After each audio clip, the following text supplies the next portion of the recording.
देश की जो प्रगति है, देश में जो ट्रांसफॉर्मेशन हो रही है, 2014 में जब माननीय प्रधानमंत्री जी ने दायित्व संभाला, हम उस समय दुनिया भर में हमारी जो अर्थव्यवस्था है वो 9वें स्थान पे आती थी। आज हमारी इकोनॉमी जो है विश्व भर में 5वें स्थान पर पहुंच गई है और हमारी पर कैपिटा इनकम जो है 2014 से आप देखें तो दुगनी हो गई है और हमारी अर्थव्यवस्था इस समय अगर आप ये मान के चलें कि $3.8 ट्रिलियन है, तो हमारे जो आगे दो देश हैं वो थोड़े ही हमसे आगे हैं। तो मुझे पूरा विश्वास है कि मोदी जी की जो योजनाएं हैं, उनकी जो नीतियां हैं, हम बहुत तेजी से आगे बढ़ रहे हैं और आने वाले कुछ महीनों में और अगले 1-1.5 साल में हमारी भारत जो है दुनिया भर में 30वें स्थान पे ओवरऑल इकोनॉमिक स्टैंडिंग में होगा।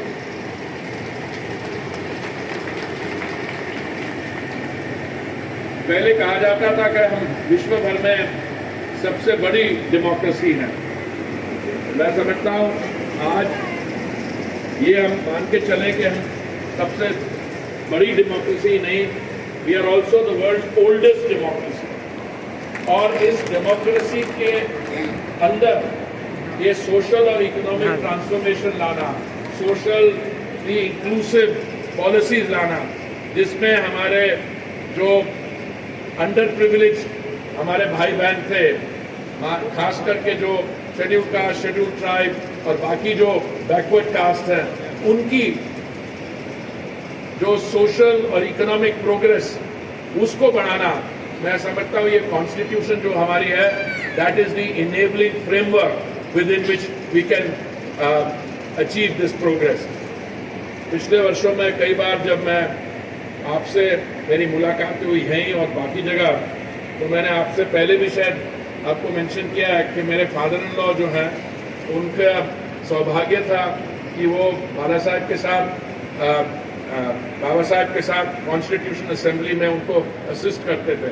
और मुझे याद है मेरी शादी हुए भी कोई 50 साल हो गए, पर जब भी उनके साथ कभी कोई चर्चा होती थी तो वो हमेशा एक चीज़ दोहराते थे कि डॉक्टर अंबेडकर एक फार साइटेड इंडिविजुअल थे, जिनको ये पता था कि कॉन्स्टिट्यूशन जो बनेगी वो 1947 या 1950 के भारत के लिए नहीं होगी, वो होगी अगले 200-300 वर्ष के लिए। और वो चीज़ जो है आज हम देख रहे हैं।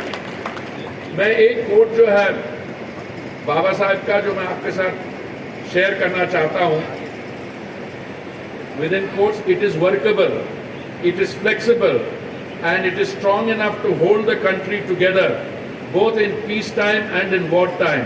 Indeed, if I may say so, if things go wrong under the new constitution, the reason will not be that we had a bad constitution. What we will have to say is that man is wild.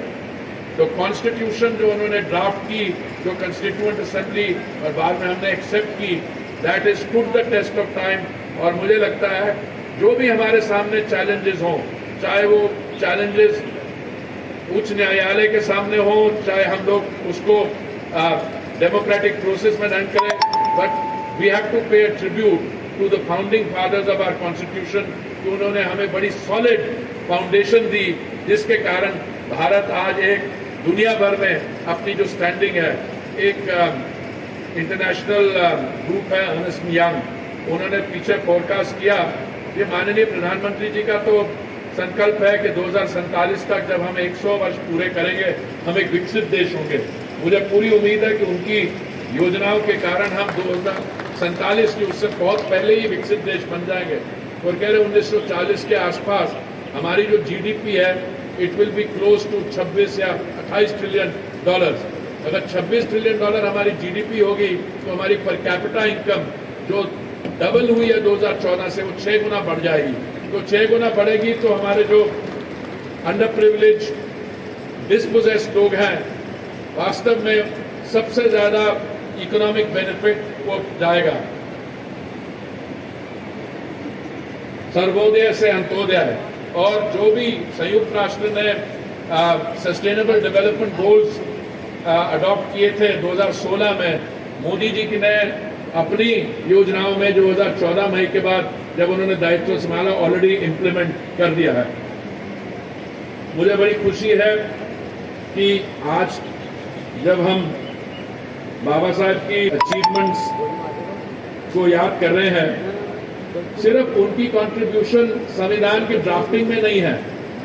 He played an equally important role in setting up many projects such as the National Power Grid System, the Central Water Irrigation Project, Damodar Valley Project, Navigation Commission Project, Hirakud Project and Sonar River Project.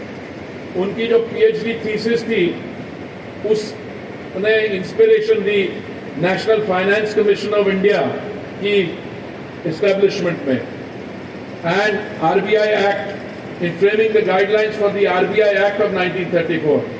He was also one of the founders of the employment exchange in our country. और शायद आप में से तो किसी को याद नहीं होगा, ये मेरे भी यहाँ पैदाइश से पहले की बात है, but he was India's first law minister after independence. ये बहुत कम लोगों को इस चीज की जानकारी है। आज जब हम CPWD SC/ST एसोसिएशन के साथ मिलकर उनको सेलिब्रेट कर रहे हैं, तो आपको बहुत खुशी होनी चाहिए, गर्व होना चाहिए कि CPWD जो है वो बाबा साहब अंबेडकर जी के आइडियल्स को ही नहीं प्रमोट करती, बट देश के इकोनॉमिक वेलबींग के लिए CPWD का एक बहुत ही इम्पोर्टेंट रोल है। और मैं आपके DG को और उनके थ्रू आप सबको बधाई देना चाहता हूं। इस समय CPWD's emphasis on creating inclusive built environments, this also carries forward Baba Saheb's legacy. ये जो इंफ्रास्ट्रक्चर बन रहा है, this will help provide access and mobility to people from vulnerable and disadvantaged communities who are otherwise not able to enjoy the full benefits provided by the public sector. CPWD is also the organization overseeing the construction of the new parliament building. तो अभी CPWD की जिम्मेवारियां भी बढ़ रही हैं, और मुझे पूरी उम्मीद है कि नई जिम्मेवारियों, बढ़ती जिम्मेवारियों को वो और अच्छी तरीके से एक्सेप्ट करेंगे।